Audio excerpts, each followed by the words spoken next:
Domino's in-car ordering, what stood out to me at RLC, and NCR's cybersecurity attack. That's all ahead on this week's Digital Restaurant.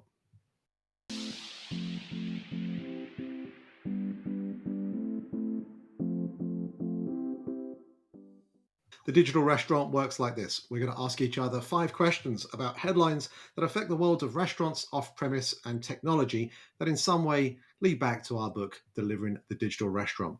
Are you ready? Let's go.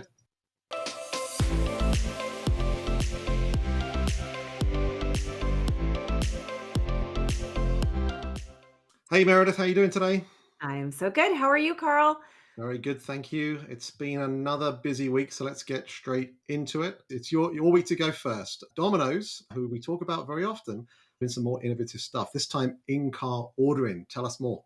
First of all, feel free to add to this, Carl. I know you know far more than I do about driving around in cars from your days in the convenience world. What I loved about this story is Domino's is one of the original innovators in this space, and they continue to really push the envelope as they make it easier and easier for consumers to order a pizza from them. And now, most recently, they can order from their car, which is very cool. It is enabled by an Apple App Store integration, and all that's really required is making sure that you have the Domino's app on your phone and then having your phone hooked up to your car. Got to have a certain kind of phone, got to have a certain kind of car, but other than that, pretty straightforward. The other thing, of course, is that you have to have an account with Domino's in your app, and you have to have some prior orders set up because then you can just press that button and food Mhm. appears, which is fantastic. If you do not have a prior order, you can press a different button and call directly to the local Domino's and place your order the old school way via phone. Very safe, Domino's. Thank you for making sure that we are all keeping our eyes on the road. Also, Carl, this totally reminded me of the last chapter of the first book where we talk about the guy using his onboard smartwatch device. And the ear, Oh, Meredith. behind the ear, is that what it was too? Just imagine what he wanted to eat, not even do anything, and then have it appear through the sunroof of his car. We're on our way toward that incredible future world that we have imagined, and Domino's is taking us there. No surprise. We always think pizza leads when it comes to innovations like this, and it's great to see what they're up to. They've been doing it a lot longer. I think it behooves the rest of the industry to say, gosh, pizza has been up to this for 20 years. They probably have figured out a thing or two. Next question for you. You were at RLC this week, the Restaurant Leadership Conference, and I saw you posting up a storm. So I know that you saw a lot of interesting things, but please recap the most interesting for the podcast.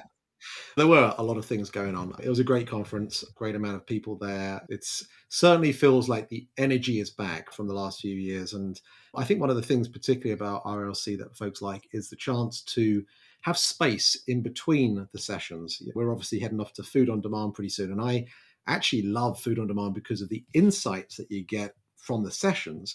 But this one was also really rich with content. And there's a bunch of articles, of course, that Winside have put out. But I wanted to share some little snippets, if I may. First of all, our friend Andre Venner over at Doghouse was on a plant-based panel. And of course, we talk about Doghouse and plant-based in the first book. And he had this line, Meredith, which I thought was really important. And it was basically around, we think about developing a menu and whether you want a plant-based menu item on that menu. He says, look, even if 1 in 8 people might eat plant-based today, if you don't have something on your menu like that, you risk losing the other 7 diners that may want to eat with their vegan friend. And it was a line that just resonated with me in the sense that it doesn't always have to be so extreme of being completely plant-based or otherwise. And I think Andre really hit home with that. And clearly they're finding some great success with their burrito brand as well, which is actually brought towards the hotel bar towards the end of the evening, which went down a storm. Uh, Nothing like a burrito at a bar. totally. That's interesting. He's saying it's the new veto vote, right? We used to put terrible salads on our fast food menus, this whole industry, right? So we would say there's probably one person who wants a salad, so we'll just have it there even though it's no good. And he's saying, oh, these plant-based people are real and give them something that's great that they would actually choose. Don't just put a crappy salad on your menu, like give them a real choice. That's awesome. He's also a fiend on the pickleball court because I bet with him to say if I won, he was going to buy 20 or so books for his friends and family, or if he won, I had to buy him a espresso martini with his favorite tequila. And unfortunately, I lost. So congratulations, Andre. The other thing I was going to say was Subway CEO John Chidsey was there, and he said that Subway today only have 15% digital sales, and he hopes that the chain has the potential to more than double that. So that really surprised me, because is it because they just don't have the presence of the marketplaces, the digital interfaces haven't been good enough, or have the execution of delivery not been particularly good, have the franchisees not embraced it? But then he went on to say, QSR apps, it's the third most downloaded app behind Starbucks and McDonald's. Now, when he started, the app only generated 3% of sales. So it's 5x that in 3 years. So, that's pretty good. And they're releasing app updates every 6 weeks. So he said they're still trying to figure it out. So for sure, there must be a big, long runway here of opportunity to get Subway to what most other QSRs are doing. And that's at least 30%. That is fascinating. They have such a huge footprint that it makes sense that folks would be downloading the app, but you would think that would result in more sales. Very interesting. One to watch for sure. Yep. And then, first time I've ever heard Greg Flynn speak. I know you've told me about what a great guy he is from your times at Yum, and it was great listening to him, because I guess when you've got the money that Mr. Flynn has got, he speaks his mind as freely as anyone, and it was wonderful to hear. For example, he was talking about loyalty, and he says, you're discounting your most loyal customers, and they don't really see that as a benefit. The audience was actually polled as to where should marketing attention be placed right now, and loyalty was the one that came out. I think 50-60% of the audience said that's where most of the focus needs to be. And he said he was surprised. He thought most of the focus really needs to go towards social media and digital marketing. But then he changed his mind a little bit, because further down the line there was TV advertising.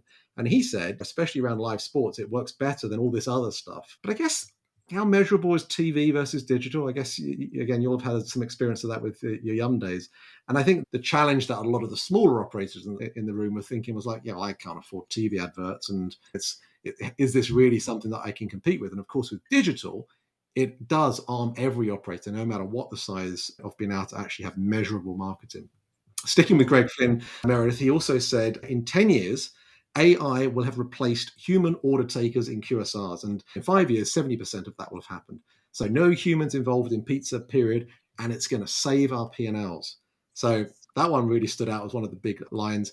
And then I was in a panel, and Sean Kennedy, the EVP of Public Affairs at the National Restaurant Association, said this percentage of operators currently offer delivery.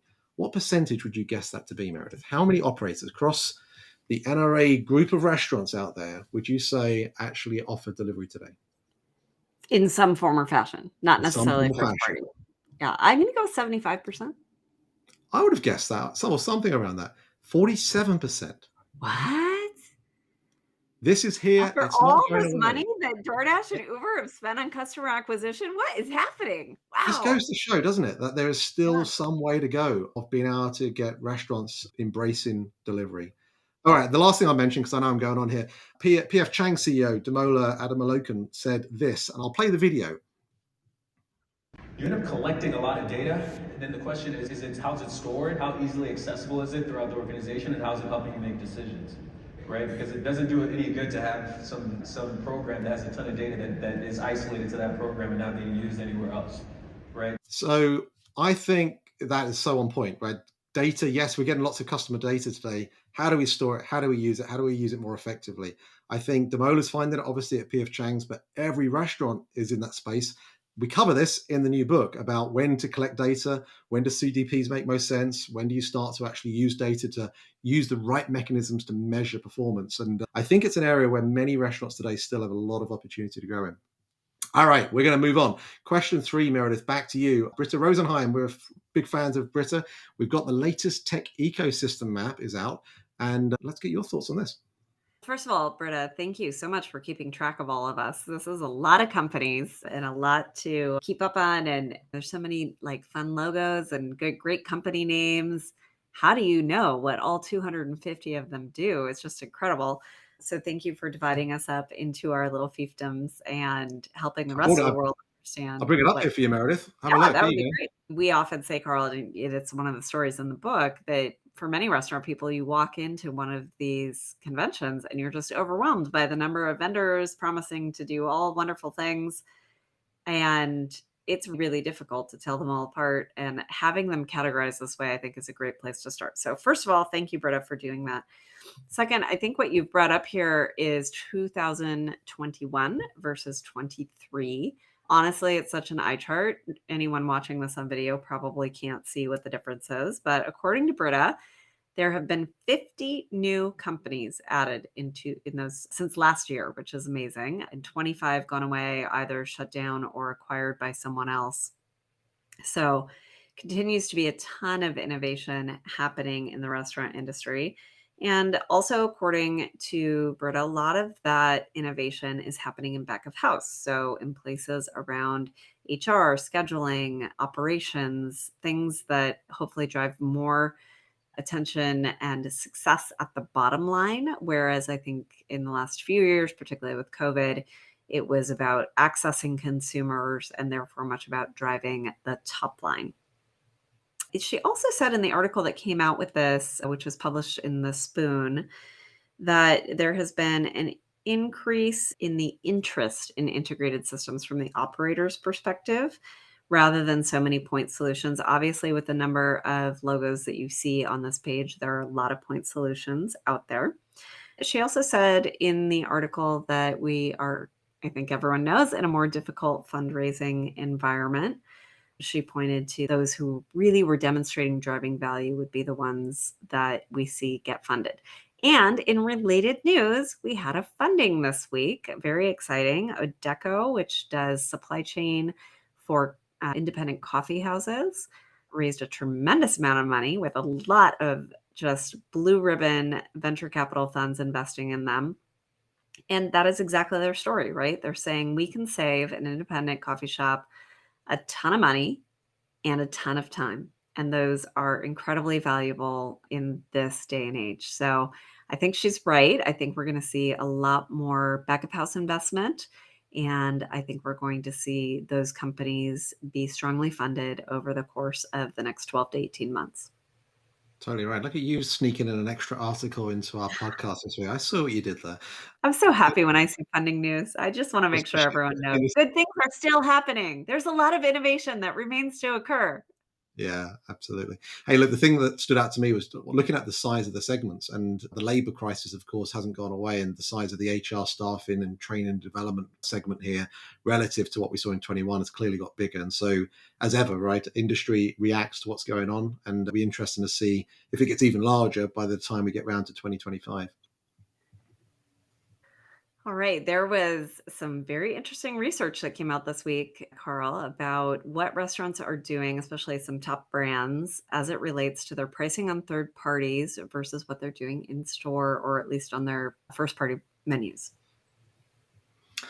Oh, this one got me going. There's lots to say on this. According to a new study by Gordon Haskett Research Associates, that I hadn't heard of before actually, but they've done this great analysis here, which is saying that delivery price premiums are on the rise, and the average delivery fee has increased 11% in the past year.